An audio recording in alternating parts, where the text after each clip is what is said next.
अस्सलाम वालेकुम नाज़रीन, मैं हूं वसीम अली और आप देख रहे हैं चैनल न्यूज़ पॉइंट। नाज़रीन, इमरान खान साहब की बड़ी तगदो, बड़ी कोशिश और कुर्सी के साथ भरपूर तौर पर चिपकने की कोशिश करने के बावजूद भी इमरान खान साहब आखिरकार बोल्ड हो गए और अब इमरान खान साहब जो है वो वज़ीर-ए-आज़म पाकिस्तान नहीं रहे। आज का जो ये बेसिकली मेरा व्लॉग है, इसके अंदर आपको बताऊँगा कि अदम एतमाद जब से टेबल की गई, अदम एतमाद की तहरीक को जो है वो पेश किया गया, उससे लेकर ये जो सिनेरियो है आज रात जो को जाके ख़त्म हुआ, जब अदम एतमाद के हवाले से वोटिंग हुई और वोटिंग के अंदर इमरान खान साहब जो है वो हार गए और वो वज़ीर आज़म नहीं रहे। इस तमाम के तमाम सिनेरियो के अंदर इमरान खान साहब के पास कितनी बार ऐसे मौके आए कि वो सियासी बरतरी हासिल कर लें, वो अपनी आवाम को जो है वो मुतमईन कर लें, लेकिन उन तमाम के तमाम जो उन्हें पॉइंट मिले थे, जो चांस मिले थे, उन चांसेस के अंदर इमरान खान साहब ने नाकामी हासिल की और हर गुजरते दिन के साथ उन्होंने अपने लिए मुश्किलात को बढ़ाई। ये तमाम की तमाम चीज़ें आज के इस व्लॉग के अंदर आपके साथ डिस्कस करेंगे। आपसे होगी गुजारिश कि आपने ये हमारा व्लॉग जो है वो मुकम्मल देखना है।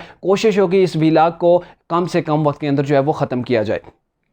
नाज़रीन, जब से अदम एतमाद को टेबल किया गया तो इमरान खान साहब बड़े खुश हुए। वो चूँकि उनका इंटरेक्शन जो है वो अवाम के साथ हो गया था, तो बेसिक चीज़ें थी। एक KPK का सेकंड फेज़ का इलेक्शन था, उसकी वजह से, और दूसरा अदम एतमाद की वजह से इमरान खान साहब ने पब्लिक के अंदर जाने को बेहतर समझा और उन्होंने जलसे जुलूस शुरू कर दिए। जब जलसों का उन्होंने सिलसिला शुरू किया तो जलसे वो KPK के फ़ेज़ 2 बल्दियाती इंतखाबात के हवाले से थे, लेकिन वहाँ पर इमरान खान साहब ने जो है वो कंपेन रन की, वो अदम एतमाद के हवाले से की और अदम एतमाद के हवाले से ये कहा, जी ये 3 चूहे मुझे गिराना चाहते हैं, लेकिन मैं खुश हुआ हूँ कि ये मेरे लिए आए हैं और इनकी वजह से मेरा इंटरेक्शन आवाम के अंदर आ गया है। और इमरान खान साहब के जो जलसे थे काफ़ी हद तक वो बेहतर जलसे थे, उन्होंने ज़बरदस्त किस्म के जलसे कर लिए थे और वहाँ पर ये कहा, जी कि मैं इनको नहीं छोड़ूंगा, ये मुझसे इन नारों मांग रहे हैं। फिर एक के बाद दूसरा जलसा, दूसरे के बाद तीसरा, और उनके ये बयान जो है वो सख्त होते गए कि ये लोग जो हैं मैं इन्हें छोड़ूंगा नहीं, अगर अदम एतमाद नाकाम हो गई तो मैं इन्हें माफ़ नहीं करूँगा, इनका अशर मैं वो करूँगा कि ये याद रखेंगे। आहिस्ता आहिस्ता करते जब करीब आया था 27 मार्च से कुछ दिन कबल, जब इमरान खान साहब ने सोचा कि टेम्परेचर काफ़ी हाई हो चुका है, PDM की जो तहरीक है वो काफ़ी स्ट्रांग होती जा रही है और इमरान खान साहब ने जब अददी अक्सरियत खो दी थी, तो इमरान खान साहब ने तब जाके दावा किया कि मैं आपको, कौम को मैं एक सरप्राइज़ दूंगा। कौम भी बड़ी हैरान थी कि कौन सा इमरान खान साहब जो है वो सरप्राइज़ देने जा रहे हैं। ये बड़ी चमगोइयाँ हो रही थी कि हो सकता है कि इमरान खान साहब ने अददी अक्सरियत खो दी है, हो सकता है कि इमरान खान साहब सोचें और अखलाकी तौर पर उन्हें उनकी जो है वो पार्टी के अंदर से ये मशवरा दिया जा रहा हो कि इमरान खान साहब आपके पास अददी अक्सरियत नहीं रही, आपके इत्तेहादी आपको छोड़ के चले गए हैं, आपके जो अपने पार्लियामेंटेरियन हैं तरीके इंसाफ के, वो भी आपसे नाला हैं, वो भी जा रहे हैं, तो क्यों ना कि आप इस्तीफ़ा दे जाएं और डायरेक्ट जो है वो आवाम के साथ जो आपने एक बिल्डअप कर लिया, इंटरेक्शन किया और उसके बाद आपने एक नया जो है वो सिलसिला बिल्डअप कर लिया है नए इलेक्शन के लिए, तो इलेक्शन के अंदर जाया जाए और यहाँ पर आपको सियासी बरतरी मिल सकती है। लेकिन वो जब 27 मार्च का वो जलसा उन्होंने अटेंड किया, जलसे के अंदर गए, वहाँ पर इमरान खान साहब ने एटलीस्ट जो है वो पौने 2 घंटे की स्पीच के अंदर जो है वो उन्होंने एक लेटर दिखाया और कहा, जी ये वो लेटर है जो मुझे धमकी मिली है। आपने पॉइंट अल्फाज को जो है वो नोट करना है कि इमरान खान साहब ने वहाँ पे क्या कहा कि मुझे ये जो लेटर है, ये मुझे बाहर के एक मुल्क ने धमकी दी है कि अगर अदम एतमाद नाकाम होती है तो पाकिस्तान के साथ हमारे जो सिलसिला है, हमारे ताल्लुकात हैं वो बेहतर अंदाज में नहीं चल सकेंगे, इसलिए इमरान खान को अदम एतमाद के ज़रिए हटाना ज़रूरी है। ये इमरान खान साहब ने इल्ज़ामात लगाए और लेटर जो है वो फिर जेब में डाल दिया और बाद में जो है वो लेटर के हवाले से एक रोज़ गुजर गया। एक रोज़ गुजरने के बाद फिर उन्होंने दोबारा से पाकिस्तान से की आवाम से, कौम से ख़िताब किया और वही स्पीच की जो 27 मार्च के जलसे के अंदर की और दोबारा से वही स्पीच जाके करना शुरू की उन्होंने ये ख़िताब के अंदर। तब फिर से ये कहा जा रहा था कि इमरान खान साहब ने उसको सरप्राइज़ तो नहीं दिया और वो इस्तीफ़ा देने के बजाय वो डट के खड़े हो गए। वो कह रहे हैं, जी मैं इस चीज़ का मुकाबला करूँगा और मैंने माफ़ नहीं करूँगा, ये गद्दार वतन है। और अमेरिका की उन्होंने वहाँ पर भी यही किया ख़िताब के अंदर कि ये अमेरिका की साजिश है, अमेरिका इसके पीछे है। उसने पहले तो इमरान खान साहब ने अमेरिका का नाम नहीं लेना चाहा और चूँकि वो स्पीच जो उनकी थी, वो कौम से ख़िताब जो था वो लाइव था और उसके अंदर उनके मुंह से अमेरिका का लफ्ज़ निकल गया। फिर उसके ऊपर आइमा शाई करने की कोशिश की, लेकिन वो नाकाम रहे और उन्होंने कहा, जी अमेरिका ने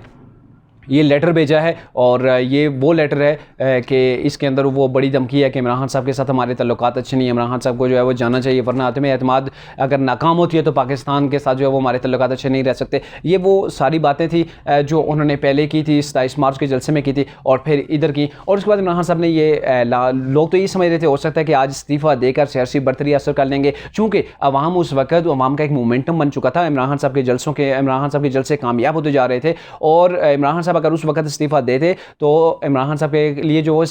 उनके लिए जो है वो हमदर्दियाँ पैदा हो जाती पब्लिक के अंदर कि इमरान खान साहब जो है एक वज़ीर-ए-आज़म है, वज़ीर-ए-आज़म को हटाने के लिए अमेरिका साजिश कर रहा है। और इमरान खान साहब ने एक ख़त भी लहरा कर दिखाया था यूं करके कि ये वो ख़त है जिसके अंदर वो धमकी दी गई है डायरेक्ट इमरान खान साहब को। और इस धमकी के अंदर जो है वो क्या कुछ लिखा हुआ है वो पब्लिक नहीं किया हुआ था, सिर्फ शॉर्ट से इमरान खान साहब ने कुछ अल्फाज बताए थे कि वही अदम एतमाद के हवाले से। तो उस वक़्त आवाम के अंदर ये जो है वो बड़ी इमरान खान साहब के लिए जो है वो जगह बन गई थी और आवाम ने इसी वजह से जो है वो जलसे भी इमरान खान साहब के जो है वो बड़े स्ट्रांग होते जा रहे थे। लेकिन इमरान खान साहब ने मुनासिब नहीं समझा और इमरान खान साहब ने समझा कि ये जो सिलसिला है मैं हैंडल कर लूँगा, मैं डील कर लूँगा और किसी सूरत जो है वो इस्तीफ़ा नहीं दूँगा और ना ही जो है वो कोई ऐसा प्रोसेस होगा कि मैं इस्तीफ़ा दूँ और वोटिंग का या फिर वोटिंग का सिलसिला शुरू हो जाए। अगले ही रोज़ इमरान खान साहब ने दोबारा से ये एक पैगाम जारी किया कि मैं 10 टॉप के जो हैं साफ़ी हैं, मतलब इमरान खान साहब के अपने ज़ाती पसंदीदा जो फेवरेट साफ़ी थे उनको इन्होंने बुलाने का कहा कि मैं उनसे मुलाकात करूंगा, उनसे मुलाकात करके मैं ये जो इस्तीफ़ा ये जो लेटर है लेटर में उन्हें दिखा दूंगा। अब चूँकि जब साफ़ियों से उन्होंने बात करनी थी, उनसे मुलाकात करनी थी, उससे कबल उनकी सिक्योरिटी इदारों के साथ मुलाकात हुई और सिक्योरिटी इदारों ने उन्हें बिल्कुल मना कर दिया कि आप ये लेटर किसी को नहीं दिखा सकते। और इस्लामाबाद हाई कोर्ट के भी यही आर्डर थे कि आप पब्लिक डोमेन के अंदर आप ये चीज़ नहीं लेके जा सकते, क्योंकि आपको अपने मनसब का ख्याल रखना चाहिए। और जो बैरून मुल्क के साथ जो भी आपके जो मरासले आते हैं, जो लेटर्स आते हैं, आप उनको पब्लिक नहीं कर सकते। ये आपके मनसब के ख़िलाफ़ है और ये पाकिस्तान के जो मफाद में भी नहीं है। इमरान खान साहब ने उसके बाद फिर साफ़ियों को बुलाया, साफ़ियों के साथ वो डिस्कस किया, लेकिन उन्होंने भी लेटर नहीं दिखाया। बात को शॉर्ट करते हैं, लेकिन उसके बाद इमरान खान साहब के खिलाफ जो है वो अददी एक्सक्यूज़ उनके पास नहीं रही थी। उन्होंने कोशिश की सबके साथ मिलने की, सारे मामलात करने की, लेकिन इमरान खान साहब ना तो सरप्राइज़ दे पाए और न ही वो नज़र आ रहा था कि वो सर्वाइव कर पाएंगे और न ही इस्तीफ़ा देने के लिए तैयार थे। उन्होंने बुज़दार की कुर्बानी दी, वो बुज़दार जिसकी कुर्बानी के लिए पूरा पंजाब चीखता रहा, चिल्लाता रहा। इमरान खान साहब के पास बार बार लोग मैसेजेस लेके जाते रहे कि इमरान खान साहब काइंडली मेहरबानी फरमाइए, पंजाब के ऊपर रहम फरमाइए और बुज़दार से पंजाब की जान को छुड़वाइए। ये तरीक़ इंसाफ के अपने MPs जो है वो बार बार इमरान खान साहब से रब्ता करते रहे, लेकिन इमरान खान साहब ने किसी एक की नहीं सुनी। लेकिन जब अपनी कुर्सी को देखा कि जा रही है तो उन्होंने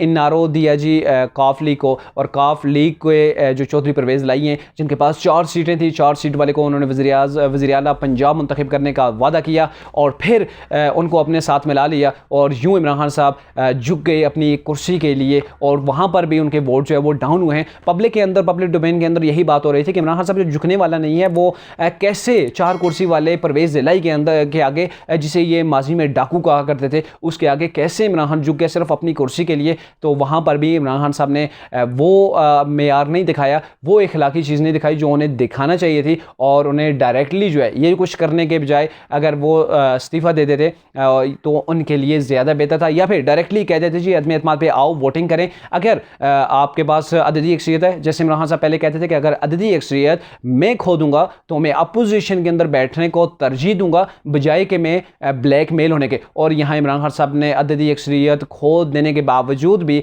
ब्लैकमेल होने को जो है वो उन्होंने तरजीह दी। परवेज़ ज़िलाई को उन्होंने वज़ीर आला पंजाब के लिए अपनी तरफ से जो है वो मुंतखब किया।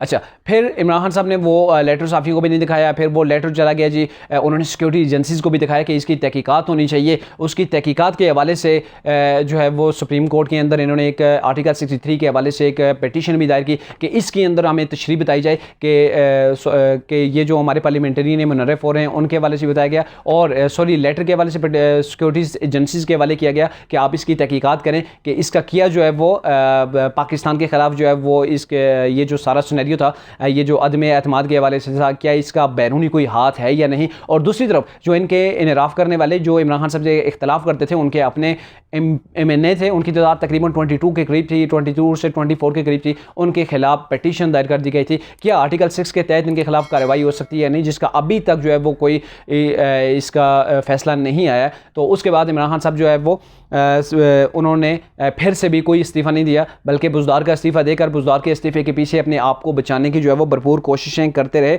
और सिक्योरिटी एजेंसी ने इमरान खान साहब को जब रिपोर्ट पेश की तो इमरान खान साहब के लिए मज़ीद नुकसान ये था कि उन्होंने कहा जी इस लेटर के अंदर कोई ऐसी चीज़ हमें मवाद नहीं मिल रहा, कोई ऐसा सबूत नहीं मिल रहा जिससे ये कहा जा सके कि बैरूनी हाथ अदम एतमाद के अंदर जो है वो शामिल है। ऐसे कोई शवायद नहीं, अगर आपके पास शवायद हैं तो हमें दे दें, और अगर आपके पास भी शवायद नहीं है तो आप कानूनी जो प्रोसेस है उसके अंदर रुकावट ना डालें। फिर आ गया जी 3 अप्रैल को वोटिंग थी अदम एतमाद के हवाले से पार्लियामेंट के अंदर, लेकिन वहाँ पर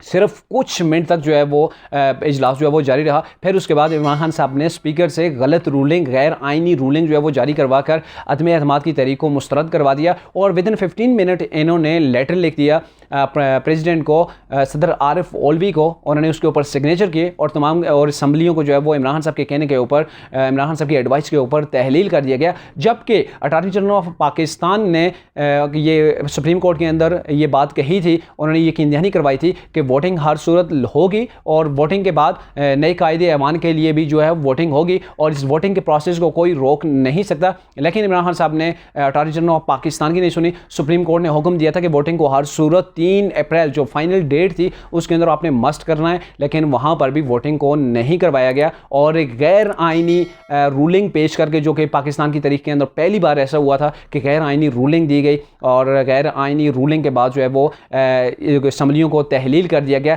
नए इलेक्शन के लिए नए सेटअप जो है वो निगरान सेटअप बनाने के लिए तहरीक इंसाफ गवर्नमेंट की जानिब से जो तैयारियां शुरू हो गई। अब जो रूलिंग को मुस्तरद किया गया, डेप्यूटी स्पीकर ने जो रूलिंग पढ़ी वो भी रूलिंग उनके पास लिखी हुई थी। प्राइम मिनिस्टर का ये भी कहा जा रहा है कि प्राइम मिनिस्टर ने जो एडवाइस भेजी सदर को उसके ऊपर सिग्नेचर जो वो पहले से हो चुके थे। ये सारा मामला जो था एक मिला जुला था इमरान खान साहब की जानिब से और उन्होंने यूँ आइन की रूगर्दानी कर दी कि फौरी तौर पर संडे था, संडे होने के बावजूद इस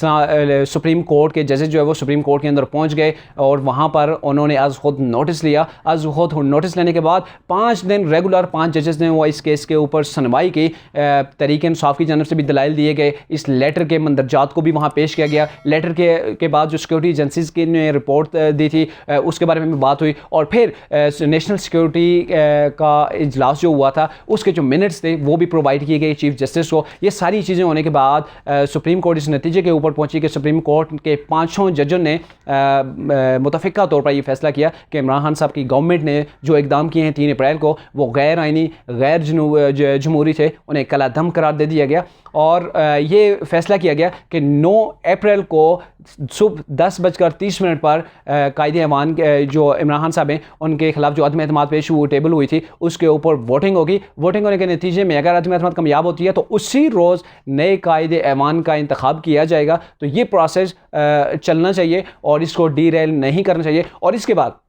सुप्रीम कोर्ट ने ये भी कहा था कि इसके बाद कोई भी जो फैसला होगा, जो वज़ीर-ए-आज़म इमरान खान साहब जो कोई भी करेंगे या सदर पाकिस्तान करेंगे तो वो डायरेक्टली कोई फैसला नहीं कर सकते। उन्होंने जो भी फैसला करना है उसके अंदर सुप्रीम कोर्ट को पहले वो चीज़ भेजनी है, उसके बाद जो है वो फैसला किया जाए। और प्रेसिडेंट का जो नोटिफिकेशन था जो उन्होंने असम्बलियों को तहलील किया, हर चीज़ को कलअदम करार दे दिया। और फिर कल का वो दिन था जिसके अंदर दोबारा से वही इजलास वहाँ से ही शुरू होना था, 3 अप्रैल वाली जगह से शुरू होना था, लेकिन उसे 10:30 बजे शुरू किया गया। पूरा दिन जो है वो इसके अंदर ताखीरी हरबे इस्तेमाल किए गए। सुप्रीम कोर्ट को जो है वो उसके ऊपर तनकीद की गई, मनफी तनकीद की गई। वज़ीर ख़ारजा ने असद उमर इन्होंने खुलकर जो वो तनकीद की कि अदालतों को कोई हक नहीं पहुँचता कि आप पार्लियामेंट के सेशन के अंदर जो है वो आप इंटरफेयर करें, पार्लियामेंट के मामलात को आप सुप्रीम कोर्ट के अंदर लेके जाएँ। और अगर ऐसा ही है तो फिर अगर हम सुप्रीम कोर्ट के अंदर इंटरफेयर करते हैं, सुप्रीम कोर्ट के जो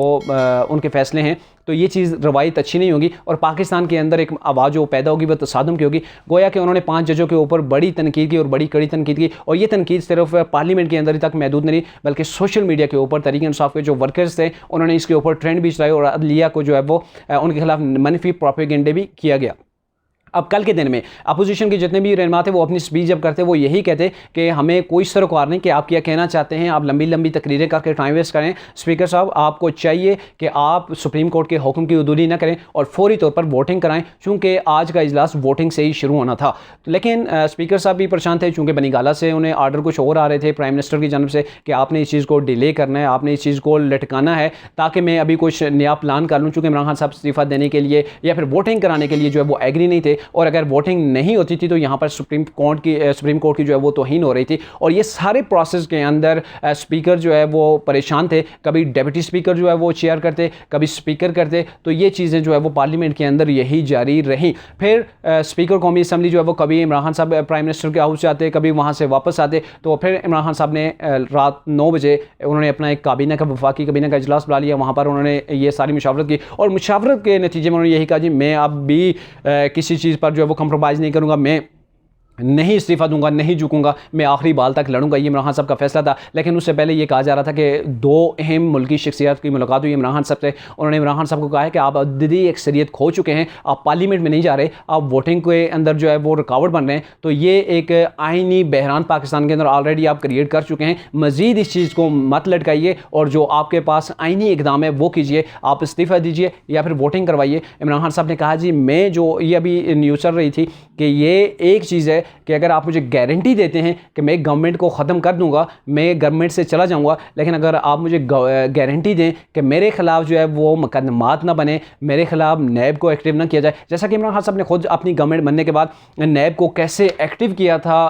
PDM की मुख्तलिफ जमातों के ख़िलाफ़, अपोजिशन के ख़िलाफ़, और यही चीज़ें थी। इमरान खान साहब को भी डर था कि मेरे ख़िलाफ़ भी यही होगा, तो यही उन्होंने उनसे गारंटी चाहिए, लेकिन किसी ने कोई गारंटी ना दी। चूँकि ये जो आइनी प्रोसेस था उसके अंदर आप भी रिकॉर्ड बने और आपकी जो अगर करप्शन है कोई भी चीज़ें, ज़ाहिर है न्यू गवर्नमेंट आएगी तो फिर उसके अंदर ये चीज़ें ओपन होंगी। फिर उसके बाद स्पीकर, डिप्टी स्पीकर ये बार बार वज़ीर-ए-आज़म के पास जाते रहे, फिर वापस आते रहे, और एट लास्ट यही फैसला किया गया कि स्पीकर साहब चूँकि परेशान हो गए थे, एक तरफ इमरान खान साहब की तरफ से उनके ऊपर प्रेशर था कि आप जो है वोटिंग नहीं आपने करवानी, और दूसरी तरफ पार्लियामेंटेरियन सेक्रेटेरिएट जो था वहाँ से एडवाइस यही मिल रही थी कि आप एक कानूनी प्रोसेस के अंदर जो है वो रुकावट डाल रहे हैं, आप पहले भी आइन को तोड़ चुके हैं और इस वक्त आप सुप्रीम कोर्ट की तौहीन कर रहे हैं, और अगर तौहीन अदालत लगती है तो इसके अंदर आप फंसेंगे। और फिर आखिरकार स्पीकर कौमी असम्बली, डिप्टी स्पीकर कौमी असम्बली दोनों ने अपने रिजिग्नेशन कर दिए और उन्होंने आइन का साथ देने के बजाय इमरान खान साहब का साथ देने को जो है वो ज़्यादा बेहतर समझा, और उन्होंने इमरान खान साहब का साथ देते हुए वहाँ से जो है वो इस्तीफ़ा दिया और चले गए। और फिर आइन के मुताबिक जो 5 रुकनी बेंच होता है स्पीकर का जो होता है उसके अंदर अयाज सादिक को बिठाया गया, चेयर अयाज सादिक ने की, और उसके बाद वोटिंग जाके हुई रात 12 बजे के बाद जो है वो वोटिंग शुरू हुई, यानी कि 10 अप्रैल 2022 को ये जाके वोटिंग शुरू हुई, जिसके अंदर इमरान खान साहब को नाकामी हुई और प्राइम मिनिस्टर जो कि कुर्सी के साथ चिपके रहे, कोई उन्होंने अपनी इखलाकी जो है वो इकदार नहीं दिखाई और इस सारे प्रोसेस को डीरेल करने की कोशिश की। ये सब सारा सिलसिला उस वक्त हुआ, जाके वोटिंग का मामला तब हुआ, तब जाकर इस्तीफ़ा दिया गया स्पीकर, डिप्टी स्पीकर की जानब से, जब अदलिया ने रात 10 बजे के बाद जो है वो अपनी अदालतें खोलना शुरू कर दी। इस्लामाबाद हाई कोर्ट को भी खोल दिया गया था, इलेक्शन कमीशन के ऑफिस भी खुल गए थे, सुप्रीम कोर्ट के जजेस भी सुप्रीम कोर्ट के अंदर पहुंच चुके थे। उन्हें लग रहा था कि ये अगर कोई ऐसी सिचुएशन पैदा हो जाती है कि ये गवर्नमेंट जो है वो आज भी तौहीन अदालत कर देती है, तो अदालत के जो कानून है, अदालत का जो हुक्म है, उसे पाँव के नीचे रोनती है, तो फौरी तौर पर एक्शन लिया जाएगा। और इसी सिलसिले के अंदर पार्लियामेंट के बाहर पुलिस की बाहरी नफरी तैनात कर दी गई थी। इस्लामाबाद के दाखिली खारजी तमाम रास्तों के ऊपर जो है वो सिक्योरिटी सख्त कर दी गई थी, और पार्लियामेंट के बाहर कैदियों को ले जाने वाली वेनें जो है वो भी वहाँ पर खड़ी हो चुकी थी, वहाँ पे पहुँच चुकी थी। अस्पतालों के तमाम जो है वो अमले को हाई अलर्ट इमरजेंसी नाफिज कर दी गई थी इस्लामाबाद के तमाम अस्पतालों के अंदर, और इसके अलावा पुलिस और इंतजामिया की जो भी छुट्टियाँ थी वो सब छुट्टियों को मनसूख कर दिया गया था, चूँकि सिचुएशन ऐसी क्रिएट हो चुकी थी कि बार बार जो है वो आइन को तोड़ा जा रहा था, सुप्रीम कोर्ट के हुक्मों की जो है वो उदूली हो चुकी थी। आखिरी 15 मिनट बाकी थे कि उस वक्त जाके स्पीकर और डिप्टी स्पीकर ने जाके रेजिग्नेशन दिया, उन्होंने वोटिंग नहीं करवाई। और अब भी ये देखा जा रहा है कि स्पीकर और डिप्टी स्पीकर ने या फिर वज़ीर-ए-आज़म ने कहीं तौहीन अदालत तो नहीं की, तो इसके हवाले से नेक्स्ट होगा। लेकिन अभी जो रात को वोटिंग हुई है उसके अंदर अदम एतमाद के अंदर प्राइम मिनिस्टर अब वज़ीर-ए-आज़म नहीं रहे, और नए कायदे ऐवान के लिए इंतखाब जो होगा वो 11 तारीख को 11 अप्रैल को जो है उसके वाले से वोटिंग होगी, और नया उसके बाद जो कायदे ऐवान होगा उसका जो है वो इंतखाब किया जाएगा।